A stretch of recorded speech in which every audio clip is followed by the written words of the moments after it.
Molly O'Shea was a high school student in Ireland. She had recently turned 18 and always dreamed of catching a leprechaun. She told her parents every week she thought a leprechaun was coming by and going through the trash. So, one day, she went online and bought a leprechaun trap from Amazon. She set it up by the trash can, and on one faithful evening, she caught herself a leprechaun. Molly asked the leprechaun what he was doing. He said he was taking food out of the trash. She asked him again because she believed it to be a dream. He looked at her and tried to run away, but she grabbed him and took out an old cage that she used to keep her rabbit in, and she put him in it. "So, what are you doing in my trash, little old leprechaun?" she asked him. He didn't answer. "If you want to eat, you have to tell me." The leprechaun introduced himself as Connor O'Lucky, saying in a very thick Irish accent, "My name is Carlo, Molly, and I was kicked out of my leprechaun tribe because I had a bit of a problem." "What type of problem?" Molly asked.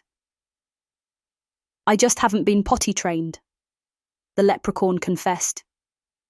"You're not potty trained, but you're an adult," Molly said. "Leprechauns are not born potty trained. We are born at the same age and continue to be that age for the rest of our lives.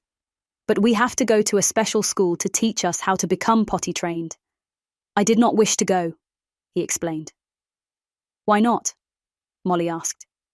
"I didn't believe that I needed it, but now I think I do," he admitted. "I can help you then," Molly said. "How?" he asked. "Well, I had a hard time with that when I was younger," she said. Then she began to speak more. "I wet the bed until I was 12. Connor replied, "They would not like that in the village I'm from." "But you can't help it, and neither can I," Molly said. "They don't care. They don't like me wearing this stuff." Molly paused for a second. Then she grabbed the leprechaun, sat him on her bed, and told him that she wanted to show him something. Connor was curious. "What do you want to show me, lass?" he asked. Then Molly went to her bottom drawer. "I haven't had to wear one of these in a long time, but I still have them for some reason," she said. She walked up to the leprechaun, Connor, with one hand behind her back, then showed him what she had. It was a pull-up diaper. "What is that? Some new special type of undergarment?" he asked with a giggle. "You should try it on tonight when you sleep," she suggested. "But I have nowhere to sleep, lass," he said. "That's okay. I have an old sleeping bag you can sleep in.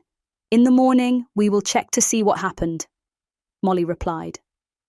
So, later that evening, after Molly had dinner of corned beef and cabbage, she brought up a little for the leprechaun. She asked him if he put on his pull-up diaper. The leprechaun said yes because he thought this would help. Sometime later, Molly heard Connor screaming, "I did it again!" Molly got up and said to him, "Your sleeping bag's dry, and your clothes are dry. Your leprechaun pajamas, that is." After he got up, he said, "They are, but I feel wet." "The thing I gave you is absorbent, so it doesn't get everywhere," Molly explained. Connor looked in awe and said, "I thought those things were magic." Molly laughed. "No, silly, just absorbent." Then she helped him change into a new one. Molly and the leprechaun soon became good friends. They hung out together, played games, and watched movies.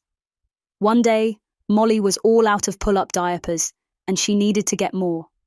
She was 18 but didn't have a car because it was Ireland, but she had a bike. She added a basket to her bike. Then she told the leprechaun to get into a backpack because she didn't know what size he was. They had to go to the store to get some more pull-ups, so she rode her bike to the nearest store, Clover Baby Market. She rode her bike and locked it at the store entrance. As she walked in through the